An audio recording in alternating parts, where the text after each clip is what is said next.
안녕하세요. 저는 얼마 전 큰일을 겪은 30대 여성 이서우라고 합니다.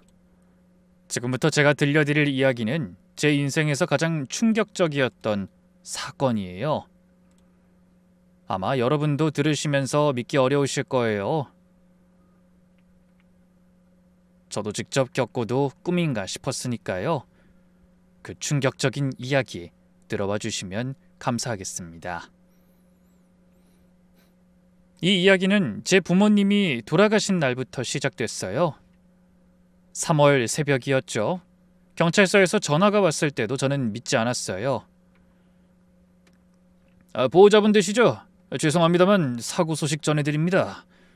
네? 무슨 사고요? 저희 부모님은 지금 여행 가셨는데요. 그게 교통사고가 있었습니다. 지금 바로 내려오셔야 할 것 같습니다. 그 말에 아닐 거라고, 무언가 착각일 거라고 생각하며 전 급히 지방으로 내려갔습니다. 하지만 도착하고 나서는 완전히 무너져 버렸어요. 부모님이 맞았거든요. 너무 끔찍한 현장이었어요. 그리고 부모님의 상태도 엉망이셨고요. 저는 하늘 아래 홀로 남겨진 기분이었어요. 이제 막 사회생활의 즐거움을 느끼던 시기였고 이제 막 부모의 품을 떠나 독립을 하려던 참이었어요. 일상이 이렇게 허무하게 사라지게 될 줄은 상상도 못했죠. 서우야, 힘내. 이모가 있잖아. 언제든 연락해. 친척들이 그런 말을 했지만 다들 각자 삶이 있잖아요. 장례식 끝나면 자기 집으로 돌아가는 사람들이었고요. 친척분들이 싫다거나 미운 게 아니라 그런 거 있잖아요. 이들도 제 친척이긴 하지만 제 가족은 아니라는 걸 깨닫게 되는 거예요. 부모님이 운영하시던 작은 인테리어 가게를 정리하고 보험금 받고 아파트 명의 이전하고 그 모든 과정이 마치 남의 일처럼 느껴졌습니다. 서류에 도장 찍으면서도 눈물이 나더라고요. 이게 진짜 내 부모님이 돌아가신 거구나 하고요. 49제가 끝나고 나서야 진짜 무너졌어요. 매일 밤 혼자 울었어요. 세상에 혼자 남겨진 기분이 이렇게 무서운 줄 처음 알았습니다. 불 끄고 누우면 천장만 보이고 엄마 목소리가 귓가에 맴돌았어요. 서우야, 밥 먹었어? 우리 딸 너무 무리하지 마.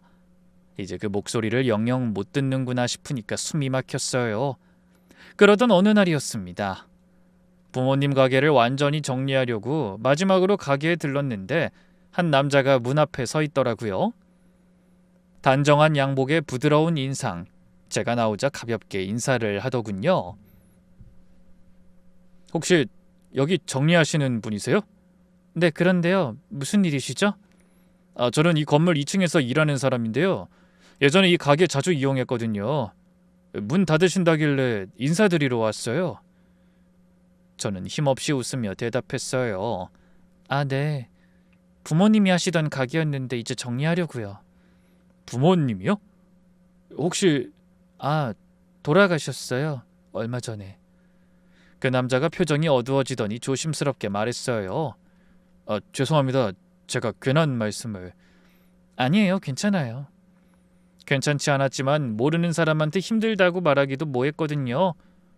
그런데 그 남자가 갑자기 무거운 짐을 들더니 말했어요.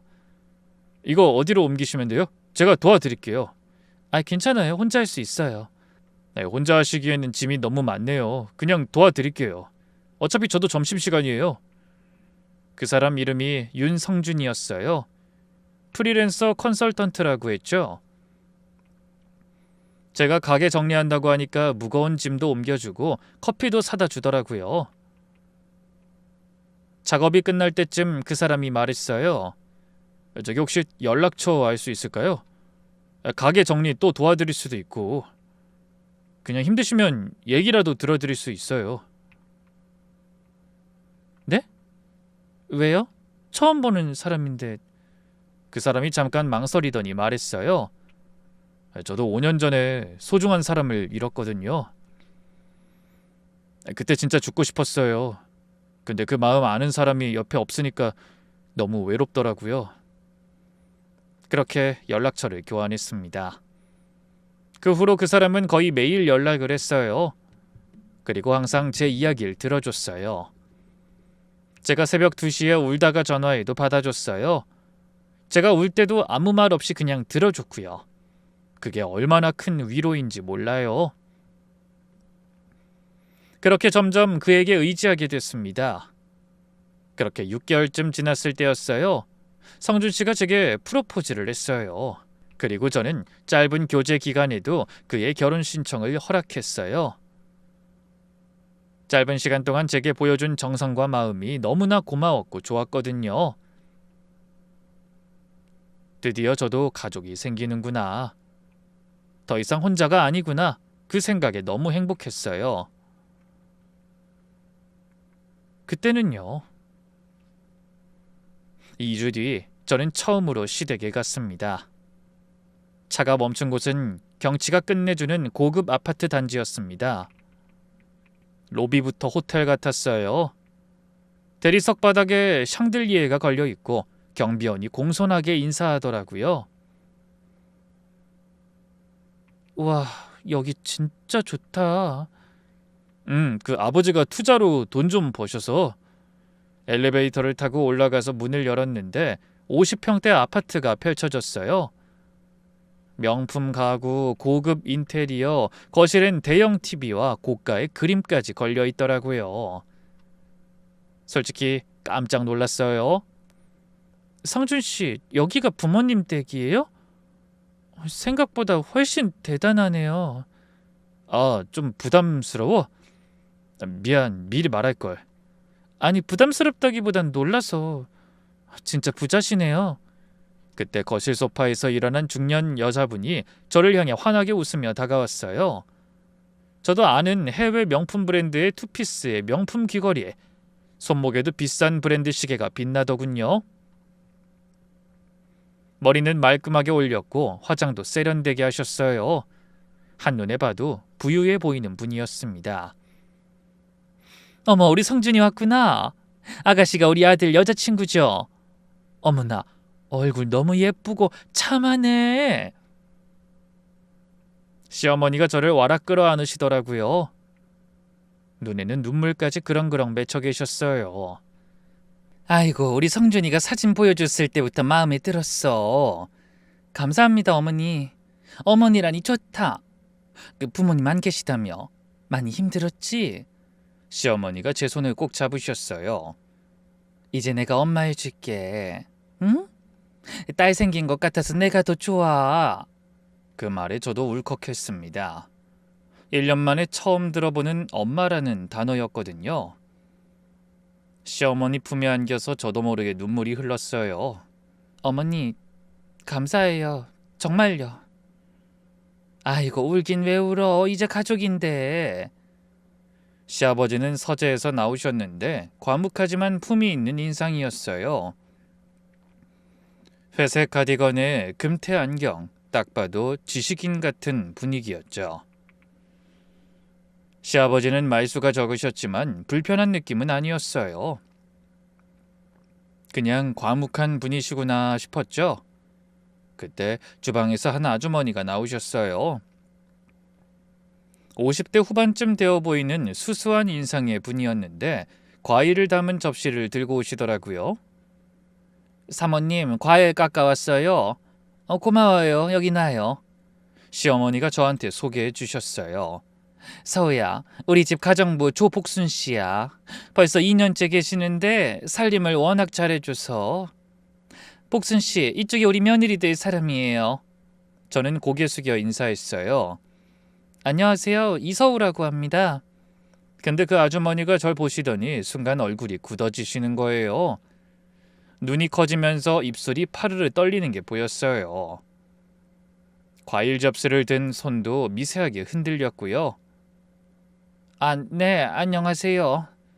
뭔가 말씀하시려는 것 같았는데 시어머니가 복순 씨, 홍차도 좀 내와요 하시니까 바로 고개 숙이고 주방으로 들어가시더라고요. 좀 이상하다 싶었지만 그냥 처음 보는 사람이라 긴장하셨나 보다 하고 넘겼습니다. 거실에 앉으니 시어머니가 이것저것 물어보셨어요. 서우야, 스타트업 대표라며? 대단하다. 젊은 나이에. 역시 요즘 젊은 아가씨들이 기백이 있어. 회사는 잘 되고 있지? 네, 아직 작은 회사예요. IT 쪽인데 나쁘진 않아요. 요즘 좀 곤란하긴 하지만. 에이, 그래도 대표잖아. 멋있다. 내가 다 자랑스러워. 감사해요, 어머니. 근데 부모님이 갑자기 돌아가셨다며? 정리하느라 힘들었겠다. 상속이니 뭐니 복잡하잖아. 네, 좀 정신 없었어요. 혼자 하려니까. 그랬겠다. 요즘엔 상속 아예 없는 편이 편하다고 그러더라고. 너는 상속세 많이 냈니? 갑자기 돌아가시면 정리가 안 돼서 상속세 엄청 내야 하는 경우도 있다고 하던데. 그 보험금하고 아파트 2채 정도 있어요. 부모님 가게 정리한 자금이랑. 어머, 아파트 2채나? 부모님이 잘해주셨네. 효도도 못하고 보내드려서 속상하겠다. 네, 뭐 그게 제일 마음에 걸려요. 더 잘해드릴걸. 시어머니가 제 손을 토닥이셨어요. 아이고, 그런 생각하지 마. 부모님은 네가 잘 살면 그게 효도야. 응? 시어머니의 말투가 워낙 따뜻해서 그냥 편하게 대답했어요. 그날 저녁 시댁에서 나오면서 예비 신랑이 제 손을 꼭 잡아주더군요. 우리 엄마가 너 마음에 들어 하셔서 다행이다. 걱정했거든. 왜 걱정해? 어머니 진짜 좋으신 분 같던데. 근데 엄마가 좀 까다로운 편이거든. 특히 젊은 아가씨들은. 당신한테 이렇게 잘하시는 거 보고 깜짝 놀랐잖아. 그런 엄마 처음 봐서. 정말? 이제 진짜 가족 될 수 있겠다 우리. 저는 그 말이 그렇게 고마울 수가 없었습니다. 약혼식 날짜가 잡히고 저는 시댁을 자주 방문하게 됐어요. 갈 때마다 시어머니는 정말 잘해주셨어요. 백화점 가자고 하시더니 가방도 사주시고 비싼 한정식 집에도 데려가 주시고 이제 내 딸이야 라며 챙겨주셨거든요. 그러면서 속 깊은 이야기도 나누게 됐죠. 서우야, 아파트 2채면 하나는 전세 줬어? 요즘 전세 사기가 많다던데. 뉴스 보면 무섭더라. 네, 하나는 전세 주고 있어요. 세입자는 믿을만해? 계약서 제대로 했어? 요즘 워낙 사고가 많잖니. 네가 알아서 잘하겠지만 아무래도 어리다고 가볍게 보는 사람도 있을 거고. 네, 부동산에서 해줬어요. 그래도 혼자 관리하면 힘들잖아. 이 엄마가 봐줄까? 아버지도 부동산 쪽으로 좀 아셔서. 정말 신경을 많이 써주시더군요. 그때는 시부모님이 재테크 쪽으로 잘 알기 때문이라고 생각했어요. 보험금은 어디 넣어뒀어? 예금이야, 적금이야? 요즘 금리가 영 아니던데. 일단 예금에 넣어뒀어요. 뭘 해야 할지 몰라서. 에이, 그럼 이자 얼마 안 붙어. 요즘 물가 오르는 거 생각하면 오히려 손해야. 그래요? 아버지가 투자 전문가잖아. 한번 상담 받아봐. 괜히 은행에 묵혀두면 돈도 안 되고 별로야. 처음엔 예의상으로 그러시는 줄 알았어요. 그런데 예비 신랑도 비슷한 말을 하기 시작하더라고요. 서우야, 우리 결혼하면 재산은 같이 관리하는 게 좋지 않을까? 부부니까. 같이 관리? 공동 명의로 하면 세금도 줄고 나중에 아이 생기면 상속도 편하잖아. 그런가? 그리고 네가 혼자 관리하려면 힘들잖아. 회사 일도 바쁜데 내가 도와줄게. 살짝 불편했지만 결혼을 앞두면 당연히 부부 사이 경제권에 대해 이야기를 하는 걸 알고 있어서 그런 거라고만 생각했어요. 그러던 어느 날 제가 시댁 가족의 행동에 의심을 가지게 된 사건이 벌어졌죠. 그날도 시댁에 방문한 날이었어요. 시댁에서 화장실을 가려고 복도를 지나는데 가정부 아주머니가 설거지를 하다 말고 저를 잡으시는 거예요. 주위를 두리번거리시더니 낮은 목소리로 말씀하셨어요. 아가씨. 네? 왜 그러세요? 아가씨 혹시 그때 시어머니 목소리가 들렸어요. 복순 씨, 물 한 잔만 줘요. 응? 둘이서 여기 뭐해요? 그때 가정부 아주머니가 화들짝 놀라시면서 제 손을 놓으셨어요. 표정이 순식간에 굳어지더라고요. 아니에요. 아무것도요. 그릇 치우려고요. 시어머니가 다가오시더니 저한테 웃으시면서 말씀하셨죠. 사우야, 뭐 필요한 거 있어? 복순 씨, 빨래 좀 걷어와요. 비 온대. 아주머니가 고개 숙이고 빠르게 사라지셨어요. 뭔가 말씀하시려던 것 같은데 그게 대체 뭐였을까요? 찜찜한 마음을 떨칠 수가 없었습니다. 그로부터 며칠 뒤 예비신랑 방에서 물건을 정리하다가 서랍 깊숙한 곳에서 오래된 반지를 발견했어요. 누가 봐도 결혼 반지 같은 금반지였거든요. 안쪽에 이니셜이 새겨져 있었어요. 성준 씨, 이거 뭐예요? 예비신랑이 잠깐 표정이 굳었다가 웃으면서 말했어요. 아, 그거? 그 대학 때 여자친구랑 맞춘 커플링이야. 왜, 질투해? 아니, 그냥 궁금해서. 근데 안에 날짜가 새겨져 있던데. 그때 사귄 날짜. 어릴 때라 오글거리는 짓도 많이 했지.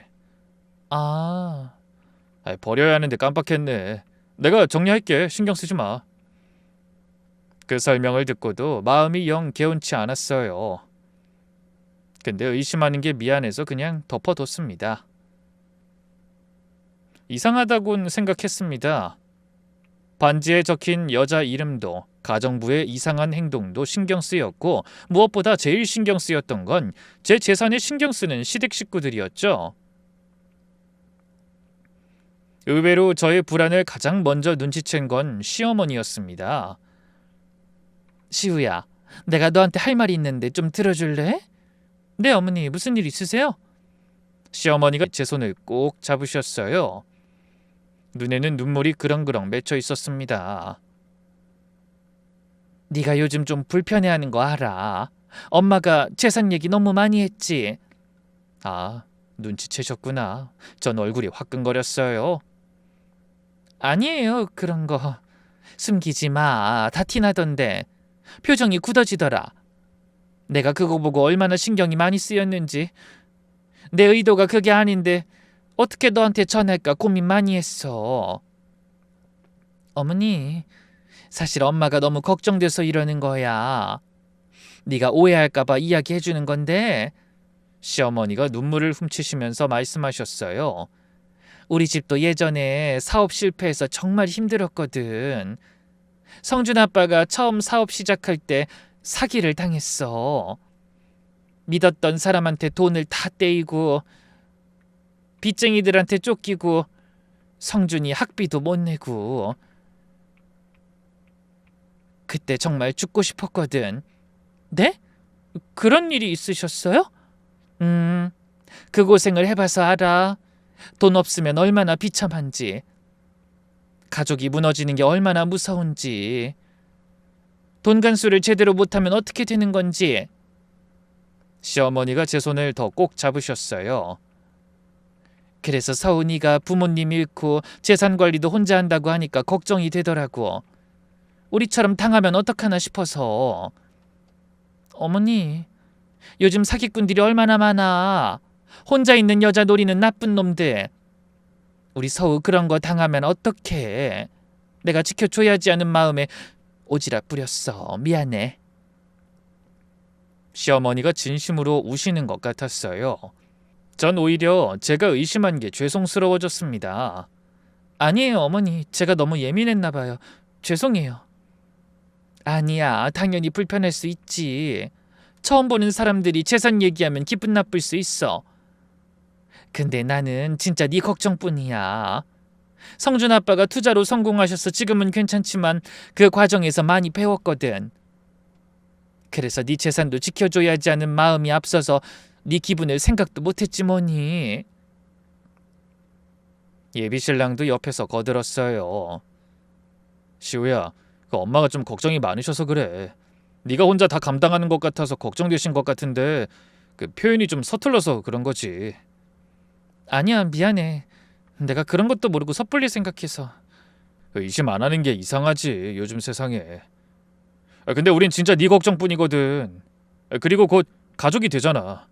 그러니까 불필요한 의심은 이제 넣어도 너만 힘들잖아. 예비 신랑이 저를 꼭 안아줬어요. 시아버지도 서재에서 나오시더니 한마디 하셨어요. 우리가 좀 서툴렀나 보다.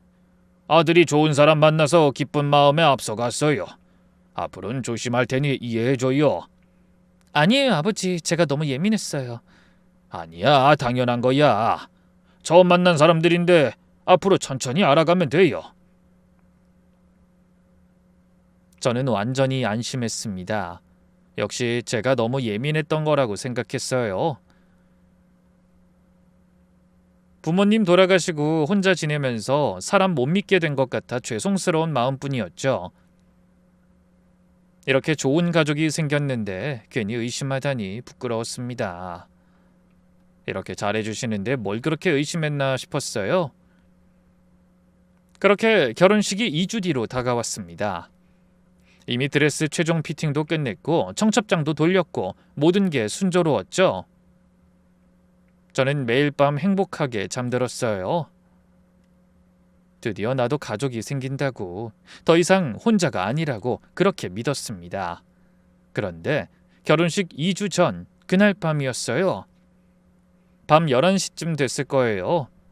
저는 저희 집에서 드라마를 보고 있었는데 갑자기 초인종이 미친 듯이 울리기 시작했습니다. 띵동 띵동 띵동. 덜컥 겁이 났습니다. 누가 이 시간에 이렇게 급히 벨을 누르는지 의아했죠. 시간상으로는 택배도 아니었고 말이죠. 조용히 있어 보려고 했는데 초인종은 멈추지 않았어요. 그리고 문을 두드리는 소리가 들렸습니다. 쿵쿵쿵. 사모님, 사모님 제발 문 좀 열어주세요. 여자 목소리였어요. 저를 사모님이라고 부를 사람은 한 사람밖에 없었습니다. 바로 시어머니 댁에서 일하는 가정부였죠. 저는 조심스럽게 인터폰을 눌렀어요. 화면에 비에 흠뻑 젖은 여자가 보였습니다. 제 생각대로 가정부 아주머니였어요. 저는 너무 놀라서 얼른 문을 열었습니다. 아주머니? 이 시간에 여긴 어떻게... 말이 끝나기도 전에 가정부 아주머니가 현관에 쓰러지듯 무릎을 꿇으셨어요. 비에 젖은 머리카락이 얼굴을 가렸는데 그 사이로 눈물이 흘러내리고 있었습니다. 어깨가 심하게 떨리고 있었어요. 사모님, 제발 절대 그 집에 시집 가시면 안 돼요. 네? 무슨 말씀이세요? 일단 들어오세요. 비 맞으셨잖아요. 저는 아주머니를 부축해서 안으로 들였어요. 수건을 드렸는데 아주머니는 받지도 않고 제 손을 꽉 잡으셨어요. 손이 얼음장같이 차가웠고 손끝이 파랗게 찔려 있었습니다.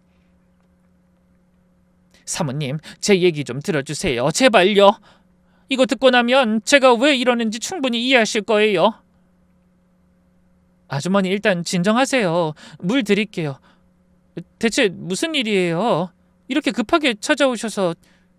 따뜻한 물을 드렸는데 아주머니는 한 모금도 안 마시고 저를 쳐다보셨어요. 그 눈빛이 너무 간절해서 소름이 돋았습니다. 아주머니가 떨리는 목소리로 말씀하셨어요. 저 그 집에서 2년 동안 가정부로 일했어요. 근데 돈 벌려고 간 게 아니에요. 네? 그게 무슨... 전 복수하러 간 거예요. 저는 귀를 의심했습니다. 복수라니 이게 무슨 소린지 모르겠더군요. 아주머니 죄송하지만 무슨 말씀이신지... 그 집 아들 성준씨 초혼 아니에요. 뭐라고요? 벌써 2번 결혼해서 2번 이혼했어요. 사모님이 3번째예요. 순간 머릿속이 하얘졌어요. 귀가 멍멍해지면서 아무 생각도 안 났습니다. 그런 이야기를 들은 적이 없었어요. 예비 남편에게 저와 함께 가기 전 사귄 사람이 있었다는 건 들었습니다. 하지만 결혼이라니, 게다가 2번이나. 그리고 저는요. 아주머니가 저를 똑바로 쳐다보셨어요. 그 눈에 담긴 감정은 슬픔도 분노도 아닌 처절한 무언가였습니다. 성준 씨 부인의 친어머니예요. 제 딸이 그 집안 인간들한테 어떻게 당했는지 아세요? 저는 아무 말도 할 수 없었어요. 제 딸은요, 지금 정신병원에 갇혀 있어요. 멀쩡한데도요, 7년째요. 정신병원이요? 저는 다리에 힘이 풀려서 그 자리에 주저앉았습니다. 머리가 어지러웠어요. 이게 다 무슨 소린가 싶었어요. 아주머니가 품에서 낡은 사진 한 장을 꺼내셨어요. 비에 젖지 않게 비닐에 쌓여 있었어요. 웨딩드레스를 입은 젊은 여자가 환하게 웃고 있는 사진이었습니다. 예쁜 사람이었어요. 이게 제 딸이에요. 4년 전에 그 집 아들이랑 결혼했을 때 사진이에요. 이날 얼마나 행복했는지 몰라요. 이제 가족이 생겼다고, 외롭지 않겠다고. 잠깐만요, 아주머니. 근데 어떻게 그 집에서 일하실 수 있는 거예요? 시어머니가 설마 사돈 얼굴을 모르진 않았을 텐데. 아주머니가 쓸쓸하게 웃으셨어요. 제가 딸 친어머니긴 한데 결혼식 때는 못 갔어요. 딸이 어릴 때 이혼했는데 딸을 남편이 데려갔거든요. 그리고 남편이 곧 재혼하는 바람에 결혼식엔 딸 계모가 혼주석에 앉았거든요. 딸도 재혼 가정이라는 걸 밝히고 싶지 않아서 어쩔 수 없이 그렇게 하기로 했고요. 그래서 그 사람들은 제 얼굴도 몰라요. 제가 사돈인지도 모르고요. 그래서 거기 가정부로 들어갈 수 있었던 거군요. 시댁 사람들에게 가정부 아주머니는 생판 처음 보는 남이었던 거예요. 그러니 가정부 아주머니가 아무 의심도 없이 그곳에서 일할 수 있었던 거고요. 네, 머리도 염색하고 살도 빼고 화장도 다르게 하고 딸과 닮았다고 의심할까봐 최대한 다른 사람처럼 보이도록 한 뒤에 그 집 가정부로 들어갔어요. 제 딸한테 무슨 짓을 했는지 증거를 찾으려고요.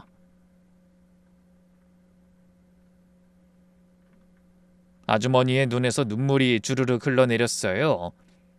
사모님, 저 2년 동안 그 집에서 다 봤어요. 다 들었어요. 그 사람들이 사모님한테 왜 그렇게 잘해주는지 그 이유를 제가 알아요. 제 딸도 당했으니까. 그게 무슨... 전부 돈이에요, 사모님. 그리고 사모님 친정재산 노리는 거예요. 저는 그 이야기를 들으면서 순간 숨이 턱 막혔습니다. 아니라고 믿기엔 시어머니의 그 의심스러운 언행이 머리를 스치고 갔기 때문이었어요. 아주머니가 떨리는 손으로 가방에서 서류 뭉치를 꺼내셨어요. 비에 젖지 않게 지퍼백에 넣어오신 것 같았어요. 이게 다 제가 2년 동안 모은 거예요. 녹음 파일도 있어요. 저는 서류를 받아들었어요. 손이 떨려서 종이가 바스락거렸습니다. 그 집안 사람들이요, 몹쓸 짓으로 돈을 벌어요. 투자자라고 했는데 그거 다 거짓말이고요. 몹쓸 짓으로 돈을 벌다니... 재산이 꽤 있는 외동딸을 노려서 결혼하고 친정 재산을 야금야금 뜯어먹고 이혼하는 거요.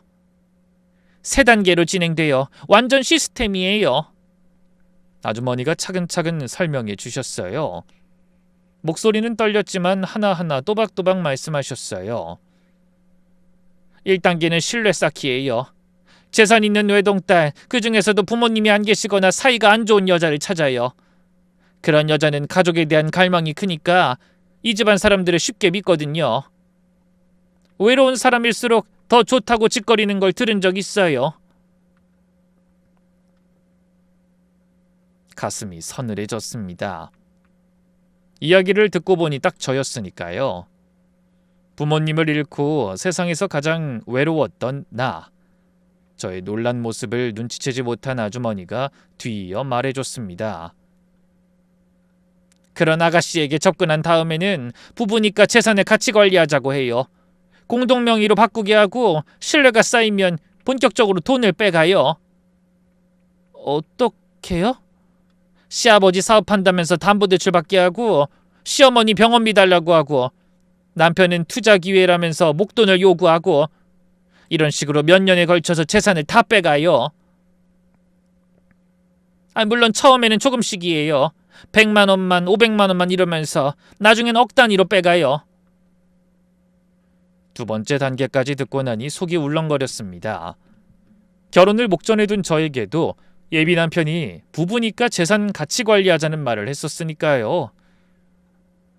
그리고 나서 재산이 바닥나면 3단계예요. 며느리한테 유책사유를 만들어요. 유책사유요? 네.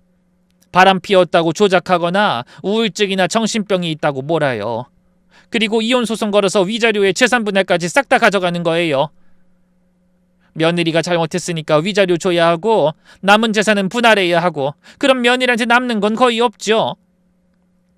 저는 믿을 수가 없었습니다. 그 친절하게 굴던 사람들이 이런 짓을 했다니. 아주머니가 뭔가 잘못 알고 있는 게 아닐까 의심이 갈 정도였죠. 믿기 힘들었던 제가 되물었습니다. 그런 게 가능해요? 법적으로요? 제 딸이 당했어요. 아주머니 목소리가 떨렸습니다. 제가 남편과 이혼하고 소영이는 남편과 계모와 함께 살았어요. 계모가 아이를 낳지 않아 소영이만 키웠거든요. 소영이는 계모와 사이가 좋지 않았었어요. 소영이가 결혼한 직후 남편이 병으로 죽고 나서야 계모와 소영이가 재산 정리하고 완전 남이 됐거든요. 그 집 아들이 결혼한 직후부터 소영이 재산을 부부 공동재산으로 만들려고 혈안이 됐더라고요. 남편이 죽으면서 소영이한테 물려준 10억짜리 건물이 하나 있는데 그것마저 결국 부부 공동재산으로 만들었더군요. 믿을 수가 없었습니다. 시작이 어땠는진 알아보기로 했어요. 처음엔 어떻게 만났는데요? 소영이 친구 장례식장에서 만났다고 했어요.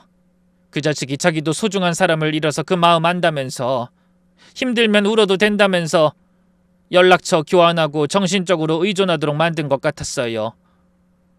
그 이야기를 듣는 저는 소름이 돋았습니다. 제가 겪은 일과 너무나 유사했으니까요. 수법이라는 단어 말고 생각나는 단어가 없을 정도로 똑같았습니다. 결혼 전부터 결혼 직후엔 그 집 식구들이 정말 잘해줬대요. 이제 가족이야 우리가 지켜줄게 그러면서요. 소영이가 외로웠으니까 다 믿었죠. 저한테도 얼마나 좋다고 자랑했는지 몰라요. 엄마 나 이제 행복해 그러면서 아주머니가 울먹이셨어요. 그러다가 부부니까 건물 공동 명의로 하자고 하더래요.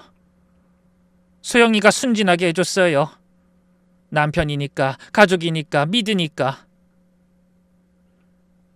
그 다음부터 시아버지 사업자금이니 시어머니 수술비니 돈을 계속 요구했다더라고요. 얼마나요? 처음엔 500만 원, 다음엔 1000만 원, 그 다음엔 5천만 원 점점 커졌어요.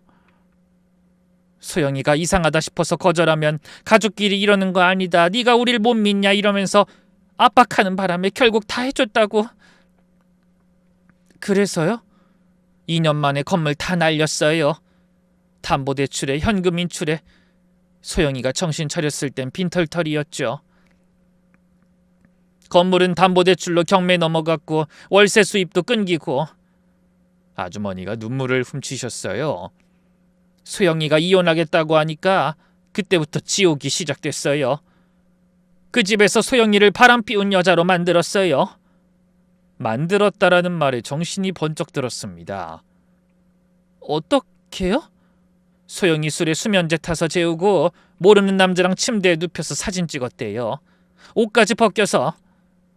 소영이는 아무것도 모르는데 그 사진으로 네가 바람 피웠다고 협박하고 소영이가 미쳐가니까 이번엔 정신 이상자라고 몰아가고.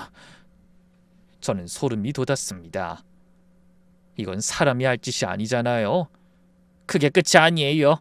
정신과 의사랑 짜고 조현병 진단서를 꾸며서 강제 입원시켰어요. 소영이가 아무리 나 아니에요, 나 멀쩡해요 라고 소리쳐도 아무도 안 믿었어요. 의사가 환자들은 다 그렇게 말한다고 했대요. 보호자 동의 없으면 퇴원도 못하는데 보호자가 남편이니까요. 2년이요? 네, 제 딸은 정신병원에 갇혀 있어요. 처음에는 제가 보호자라고 밝히려고 했는데 그러면 복수는 누가 해주나요? 차라리 밝히기 전에 그 집안에 들어가서 증거라도 가지고 나오자 싶어서 어머니라고 하지도 않았어요.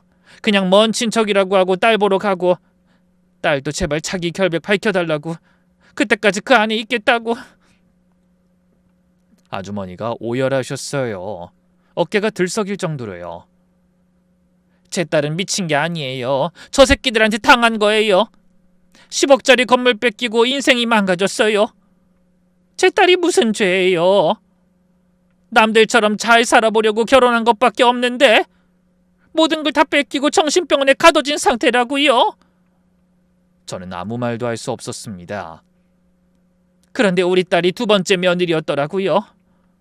첫 번째 며느리는 7년 전에 결혼했다가 1년 만에 이혼당했고요. 그 여자도 정신병원에 있었나요? 아니요. 그 여자는 도박 중독자로 몰아서 쫓아냈다고 하더라고요. 그 아가씨도 부모님 돌아가시면서 아파트 상속받았는데 그걸 시댁에 다 뺏기고 쫓기듯 나가버렸다고 들었어요. 그러면 저는... 네, 사모님이 세 번째예요. 아주머니가 녹음 파일을 재생해 주셨어요. 휴대폰에서 시어머니 목소리가 들렸습니다. 이번에는 20억이래. 보험금에 아파트 2채. 자기가 대표인 회사까지 있다잖아. 대여 걸렸어, 대여. 전에 것들보다 훨씬 사이즈가 크네. 시아버지 목소리도 들렸어요. 부모도 없고 친척도 없으니 귀찮은 것도 없고 딱이야. 주변에서 참견할 사람이 없어. 그 알아보니 가까운 친척도 없다면서. 그리고 예비 신랑의 목소리. 주변의 친척들, 친구들보다 나한테 더 의지하도록 내가 다 조치를 취해놨으니까 쉬운 거였지. 저번에 실패한 여잔 이미 친척들, 친구들하고 너무 관계가 잘 구축돼 있어서 실패했으니까. 역시 장례식장에서 만난 여자나 장례식 바로 직후에 만난 여자들이 성공률이 높다니까. 시어머니가 다시 말했어요. 부모 잃고 외로워 죽겠을 때 접근하니까 금방 넘어오는 거지. 가족 드립이 제일 잘 먹혀, 역시. 시어머니의 농담 같지 않은 이야기에 세 사람이 크게 웃더군요. 제 귀를 의심할 뻔했다가도 그 선명한 목소리들에 제자리로 돌아왔죠. 저는 그제야 저에게 가족이라며 사랑한다고 걱정된다고 말하던 이들의 본성을 알게 됐어요. 그들이 제게 베푼 건 선의와 호의가 아니라 제 재산을 노린 지독한 악이었다는 걸 뼈저리게 깨닫게 됐어요. 저는 분노로 몸이 부들부들 떨리는 걸 느꼈습니다. 그 인간들이 왜 사모님한테 접근한 건지 아세요? 그 인간들이 SNS나 사람들로부터 부고 소식을 모아요. 그때 사모님 부고도 발견했다고 하더군요.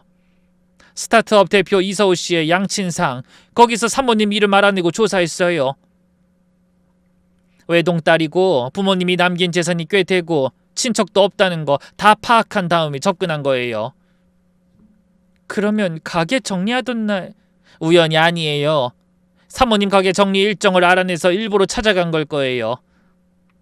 나도 소중한 사람 잃었다는 것도 거짓말이에요.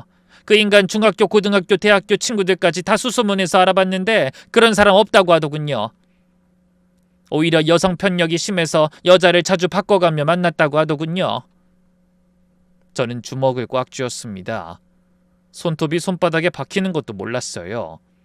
그 사람이 저한테 했던 모든 말이 새벽에 울면서 전화했을 때 다 받아줬던 것도, 혼자 두기 싫다며 프로포즈했던 것도 전부 다 연기라는 걸 알아버리고 나니 분노만이 남았더라고요.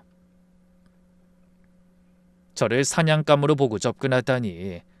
부모님 잃고 가장 힘들 때, 세상에서 가장 외로울 때 그 약점을 노린 파렴치하고 쓰레기 같은 짓거리였죠.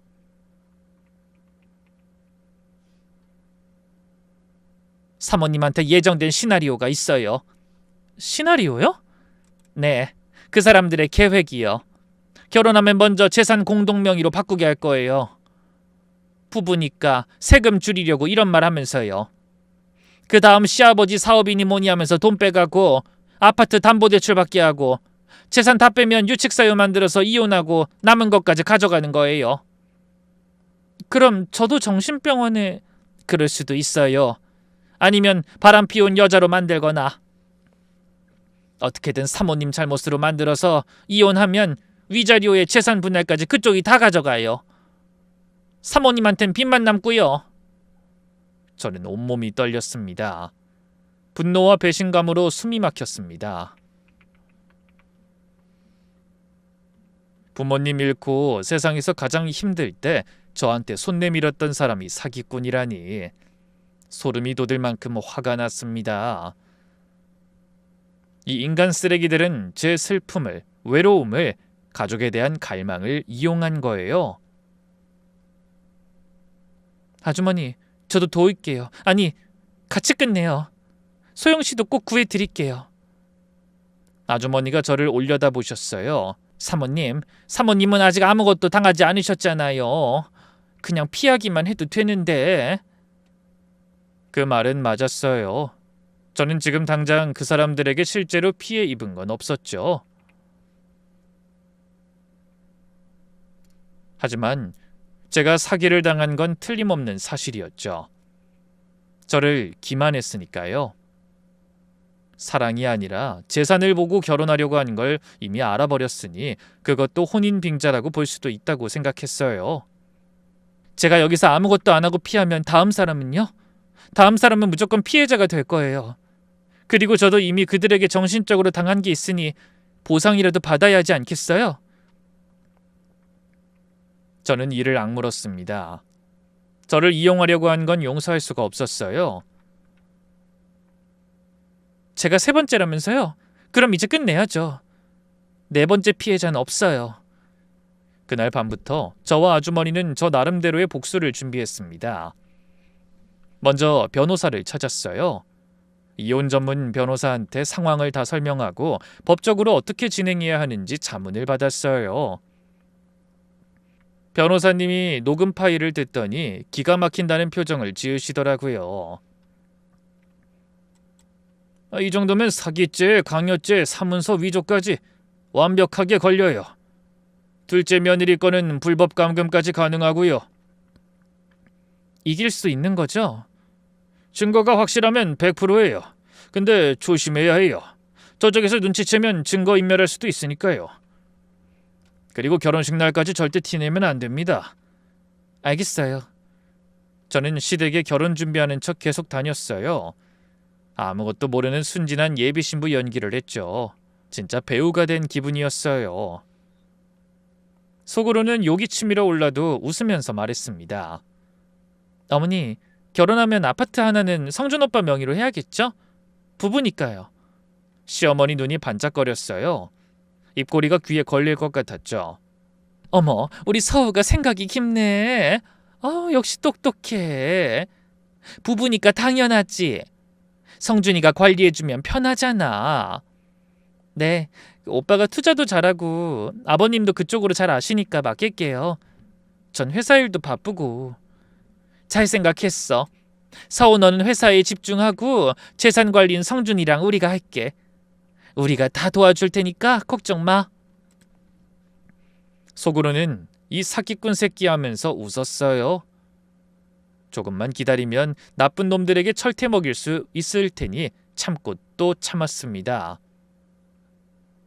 한편 가정부 아주머니는 시댁에서 계속 정보를 빼내셨어요. 서우씨, 그 집 안방 서랍에서 이거 찾았어요. 아주머니가 건네준 건 작은 메모장이었어요. 낡은 수첩 같은 거였는데 거기에는 이름과 숫자가 적혀 있었습니다. 김민지 12억 처리 완료, 박소영 15억 처리 완료, 이서우 20억 진행 중. 처리 완료라니 사람을 물건처럼 처리했다고 적어놨더라고요. 마치 사냥 기록처럼. 정말 소름이 오소소 돋았습니다. 이건 완전히 범죄 조직과 다름없었어요. 가족 행사하면서 사람 잡아먹는 괴물들. 저는 제가 이 지옥 속에 얼굴을 들이밀다가 겨우 빠져나왔다는 걸 이때 실감했습니다. 변호사님이 첫 번째 며느리 김민지 씨를 수소문해서 찾아냈어요. 고시원에서 거의 폐인처럼 살고 계셨어요. 제가 찾아가서 사정을 설명했더니 한참을 멍하니 쳐다보시다가 갑자기 오열하시더라고요. 제가 잘못한 게 아닌 거죠. 그 인간들이 작정하고 제 재산 털어먹으려고 그런 거 맞죠? 네. 민지 씨 이후에 또 한 사람이 더 당했어요. 그리고 이제는 저고요. 혹시 같이 증언해 주실 수 있어요? 저희 힘으로는 부족해요. 민지 씨도 저희와 함께 하기로 했습니다. 증거가 점점 쌓여갔어요. 아주머니의 2년치 녹음 파일, 시댁 메모장 사본, 첫 번째 며느리의 증언 영상, 둘째 며느리 소영씨의 강제 입원 관련 서류들. 법적으로 완벽합니다. 이분들 감옥 보낼 수 있겠네요. 결혼식 3일 전 예비신랑이 갑자기 전화를 했어요. 서우야, 우리 결혼식 끝나고 바로 혼인신고하자. 응? 갑자기? 빨리 법적으로 부부가 되고 싶어서. 안 돼? 뭔가 급한 이유가 있는 거겠죠? 아마 제 재산이 빨리 필요한 일이 생겼나 보더라고요. 저는 속으로 비웃으며 하하호호 웃어주며 듣고 싶은 말 해줬어요. 어차피 곧 끝날 일이니까요. 알았어. 오빠가 원하면 당연히 해야지. 고마워 서우야. 고맙긴. 결혼식 날이 네 재산 날인데. 그렇게 속으로 생각했지만 말해주지 않았어요. 그 인간들도 제게 말해주지 않았잖아요. 그렇게 결혼식 당일이 밝았습니다. 저는 새벽부터 일어나서 준비했어요. 예비 남편에게는 좀 늦으니 먼저 준비하고 가 있으라고 이야기하고 저 혼자 오늘을 위한 준비를 했습니다. 입기로 했던 웨딩드레스가 아니라 검은 정장을 입고 거울을 보면서 생각했어요. 오늘이다. 오늘 끝내는 거야. 결혼식장 스크린에는 가정부 아주머니에게 부탁해서 미리 영상 파일을 연결해뒀어요. 변호사님이 식장 밖에서 대기하고 있었고 첫째 며느리도 증언을 위해 근처에서 기다리고 있었고요. 오후 1시 반, 결혼식 시작 직전이었습니다. 하객은 50명 정도 왔어요. 아직 시작 시간이 안 돼서 남편 쪽 하객들도 다 온 건 아니었어요. 시댁 친척들, 예비신랑 친구들, 시댁 지인들만 와 있었고 저희 쪽 지인들은 모두 불참했습니다. 제가 오지 말라고 미리 연락을 보내놨거든요. 그것도 모르고 남편 쪽 하객들은 다들 웃고 떠들면서 축하 분위기였죠. 예비신랑은 초조한 얼굴로 로비에서 하객들을 맞이하고 있었습니다. 제가 연락이 되지 않으니 걱정됐을 겁니다. 물론 제가 아니라 제게서 얻어낼 돈 말이죠. 저는 예비신랑에게 천천히 걸어갔습니다. 제 모습을 발견한 예비신랑이 순간 흠칫 놀랐습니다. 결혼식장에 드레스를 입어야 할 여자가 검은색 일색인 상복을 입고 나타났으니까요. 나 이 결혼 안 해. 근데 할 말 있어서 왔어. 제 말에 예비신랑 얼굴이 굳어졌어요. 서우야, 뭐 하는 거야? 왜 결혼식에 상복을 입고 와? 그의 말이 끝나기도 전에 스크린에 영상이 재생되기 시작했습니다. 가정부 아주머니가 틀어주셨어요. 먼저 녹음 파일이 흘러나왔습니다. 시어머니 목소리가 식장에 울려 퍼졌죠. 이번에는 20억이래. 보험금에 아파트 2채. 자기가 대표인 회사까지 있다잖아. 대여 걸렸어, 대여. 전에 것 때보다 훨씬 사이즈가 크네. 하객들이 웅성거리기 시작했어요. 곧이어 시아버지 목소리도 나왔어요. 부모도 없고 친척도 없으니 귀찮은 것도 없고 딱이야. 그리고 뒤이어 들려온 예비신랑 목소리. 역시 장례식장에서 만난 여자나 장례식 바로 직후에 만난 여자들이 성공률이 높다니까. 그리고 마지막으로 시어머니의 비웃는 목소리가 흘러나왔습니다. 부모 잃고 외로워 죽겠을 때 접근하니까 금방 넘어오는 거지. 가족 드립이 제일 잘 먹혀? 역시. 커지던 웅성거림이 뚝 침묵으로 돌아섰습니다. 그만큼 시어머니의 말은 충격적이었어요. 그때 시어머니가 벌떡 일어났습니다. 얼굴이 새하얘졌어요. 이게 뭐야? 네가 한 짓이야? 서운이가 어떻게 우리한테 이런 짓을 해? 우리가 너한테 얼마나 잘해줬는데. 잘해줘요? 뭘요? 벌써 3번째 맞이하는 며느리한테 첫째, 둘째 며느리 있다는 말도 안 해놓고 어떻게 초혼이라고 속이고 저한테 결혼을 하자고 할 수가 있어요? 성준 씨가 날 속였으면 그 부모라도 바른 말을 해줬어야지. 가족 다 같이 저 속이려는 거였잖아요. 여기저기서 놀란 소리가 터져나왔어요. 저는 불난 데 기름을 붓듯 또다시 충격적인 정보를 들이부었습니다. 제가 알아보니 2번 결혼하고 2번 다 전처들이 재산 다 빼앗기고 쫓겨났던데 당사자한테 말 한번 들어보실래요? 저도 듣고 놀랐거든요. 첫 번째 며느리가 나타나자 시어머니와 남편이 귀신을 본 것 같은 표정을 짓더군요. 도박 중독자로 몰아서 이혼시키고 내 돈까지 다 가져갔어. 난 당신들 용서 못해. 나한테 결혼하자고 한 것까지 사기라는 걸 알았으니까. 나도 이제 내 거 찾아올 거야. 하객들이 웅성웅성 술렁거렸어요.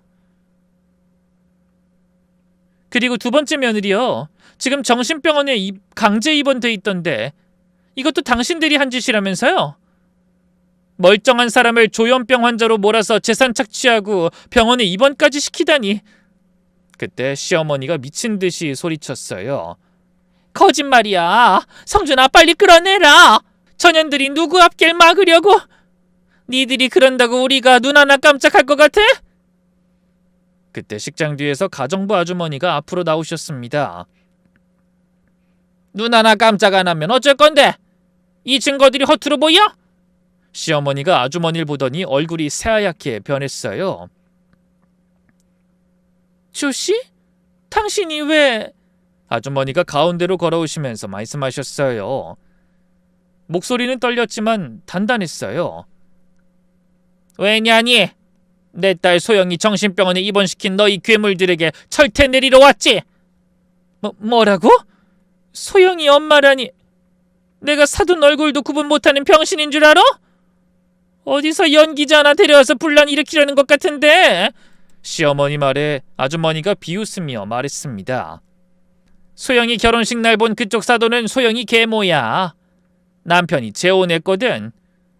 나 친모고 소영이가 재혼 가정 밝히고 싶지 않아서 말 안 했던 거였어. 그래서 당신네 집 가정부로 들어가기 쉬웠고 증거 수집만 2년 동안 했어. 설마... 그제야 시어머니가 불안해하며 초조한 기색을 내비치더군요. 자신들이 얼마나 부주의하게 가정부가 있는 곳에서 정보를 흘렸는지 생각나는 모양이었어요. 내 딸한테 한 짓 다 알아. 10억짜리 건물 빼앗은 것도 모자라 내 딸을 미친 여자로 몰아서 강제로 정신병원에 입원을 시켜? 이 천벌받을 년놈들아! 예비신랑이 다가오면서 말했어요. 아직도 빠져나갈 구멍을 찾는 것 같았어요. 서우야, 이건 오해야. 내 말 좀 들어봐. 저 이상한 아줌마 말 듣고 그러는 것 같은데 나 너한테 돈 달라고 한 적 없어. 알잖아. 저는 그 사람 얼굴에 찬물을 끼얹듯 말했습니다. 그래서 내가 잃은 게 없으니 네 편 들어달라는 말이야? 인간이 염치가 없는 것도 정도가 있지. 너 나한테 일부러 접근한 거 이미 다 알아. 내 재산 노리고 접근한 것도 이미 다 알고 있고. 녹음 파일 다시 들려줘? 네 목소리 나온 부분? 넌 죄가 없다고 생각하는 모양인데 너야말로 최악이지. 혼인빙자 사기죄라고 들어봤어? 서우야, 그게 아니라... 그게 아니긴 뭐가 아니야? 똑같은 말로 똑같은 처지의 여자를 꼬셨으면 그건 취향이 아니라 계획인 거지. 시어머니가 소리쳤어요. 이년이 감히... 너 이거 명예훼손죄야. 경찰 불러볼까? 어? 저는 웃었습니다. 똥 묻은 개가 난리를 치다니. 경찰요? 여기 있는데요. 경찰들이 앞으로 나왔어요. 시아버지가 도망가려 했지만 경찰에게 잡혔죠. 아니, 전 죄가 없어요. 이 미친 여자들이 저희 가족을 모함하는 겁니다. 저 여자들을 조사해야 해요. 이미 신고 접수됐습니다. 혐의가 있으니 같이 가셔야 합니다. 가서 조사해보면 다 나오니까 걱정 마시고요. 경찰의 말에 시어머니는 주저앉아서 울부짖었어요. 아니야, 이럴 수 없어. 난 잘못 없어. 다 남편이 시킨 거야. 예비신랑은 멍하니 서 있다가 경찰에게 끌려갔어요. 마지막으로 절 쳐다봤는데 저는 눈도 안 마주쳤어요. 쳐다볼 가치도 없는 쓰레기니까요. 그런데 하객들 상태가 좀 이상했습니다. 저는 당연히 시댁을 욕하거나 저희를 욕하거나 둘 중 하나일 거라고 생각했는데 절반은 아무 말도 없이 조용히 짐을 챙겨서 나가더군요. 나가는 사람 중 한 사람을 붙잡아 물어봤습니다. 혹시 이쪽 집안 식구 맞나요? 그랬더니 상대방이 난처하게 웃으며 그러더군요. 사실 저 하객 알바예요. 그제야 눈치를 챘어요. 여기 온 사람들의 대다수가 하객 아르바이트였다는 걸요. 뒤통수를 한 대 맞은 기분이었습니다. 하긴 2번이나 결혼을 했는데 진짜 친인척 친구들 어떻게 데려올 수 있었겠어요? 정말 철저하게 저를 속이려고 했다는 걸 다시 한번 깨닫게 됐습니다. 제가 허튼 짓을 한 게 아니라는 것에 안심했고요. 작정하고 속이려는 인간은 아무리 주의해도 속아 넘어가게 되어 있더라고요. 아니, 그렇게 믿을 수밖에 없도록 상황을 교묘하게 이용하고 수단과 방법을 가리지 않더군요. 끌려간 3사람은 첫 번째 며느리와 2번째 며느리의 소송에 재판까지 가게 됐습니다. 그리고 시아버지는 사기, 강요, 불법 감금 교사 등의 혐의로 징역을 선고받았습니다. 시어머니는 공모죄로 징역, 예비신랑이었던 그 쓰레기는 혼인빙자 사기로 징역을 받았죠. 재판장에서 그들의 최후 진술이 아직도 기억납니다. 너무도 뻔뻔하고 어이가 없어서 잊혀지지 않더라고요. 난 잘못한 거 없습니다. 아들놈이 속여서 데려왔고 아들놈이 재산 뺏고 다 했어요. 난 그냥 가만히 있었을 뿐입니다. 돈 달라고 협박한 것도 아니고 그년들이 준다는 거 받은 것뿐인데. 판사님이 한숨을 쉬시더라고요. 피고인은 전혀 반성의 기미가 없습니다. 피해자들의 인생을 망가뜨리고도 오히려 피해자를 탓하는 태도는 엄중히 처벌해야 합니다. 시어머니는 울면서 빌었어요. 판사님, 전 남편이 시키는 대로 한 것뿐이에요. 저도 피해자예요. 남편이 무서워서 어쩔 수 없었어요. 피해자요? 며느리들 재산 빼앗으면서 명품 쇼핑하고 해외여행 다닌 게 피해자입니까? 증거에 따르면 피고인은 적극적으로 범행을 계획하고 실행했습니다. 예비신랑은 끝까지 저한테 연락하려고 했어요. 면회 신청이 왔다고 하더라고요. 저는 딱 한마디만 전해달라고 했어요. 죽을 때까지 네 얼굴 안 봐. 지옥에서 썩어. 정신병원에 갇혀있던 소영씨는 강제 입원 취소로 드디어 퇴원하셨어요. 소영씨가 병원 문을 나서며 절 보더니 한참을 쳐다보더군요. 구해주셔서 감사합니다. 그건 제가 할 말이에요. 소영씨 어머니 덕분에 제가 살았어요. 엄마가 정말 그렇게까지... 저도 눈물이 났습니다. 긴 시간 동안 아무도 자기 말을 안 믿어줬으니 얼마나 억울했을까요? 얼마나 무서웠을까요? 멀쩡한데 미친 사람 취급받으면서 약 먹고 갇혀 살았을 그 시간이. 결국 민사소송에서는 저는 피해 보상을 받게 됐습니다. 그 인간들이 한 짓에 비하면 약소한 금액이었지만 그래도 다 넘어가진 않은 것에 감사함을 느끼고 있어요. 시댁은 완전히 몰락했습니다. 그 화려했던 아파트는 배상금 마련을 위해 경매에 넘어갔고 그동안 호의호식하며 살던 재산은 모두 압류됐죠. 이제 감옥에서 나오더라도 더 이상 피해자들 재산으로 떵떵거리며 살진 못할 겁니다. 사건이 마무리되고 전 일상으로 돌아갔습니다. 회사 일에 집중했고 지금은 직원이 20명이 넘는 회사가 됐죠. 아주머니와 소영 씨는 시골로 내려가셨어요. 잘 지내고 있는 모습을 보니 마음이 놓였어요. 요즘 저는 가끔 생각해요. 만약 그날 밤 가정부 아주머니가 안 오셨으면 어땠을까? 아마 저도 소영 씨처럼 됐을 거예요. 재산 다 뺏기고 정신병원에 갇히거나 거리로 쫓겨나거나 그런 인생을 살았겠죠. 사실 저도 너무 무서웠어요. 그 사람들과 맞서는 게 손이 떨리고 목소리가 떨리고 다리가 후들거릴 정도였죠. 그렇지만 제가 용기를 내지 않으면 또 다른 사람이 피해를 볼 수도 있겠다고 생각했어요. 남을 속이는 자는 결국 자기 자신을 속이는 것이고 진실은 반드시 밝혀진다라는 말이 있습니다. 나쁜 짓 하면 반드시 대가를 치러요. 그 사람들처럼 감옥에서 썩게 되죠. 이상 제 이야기였습니다.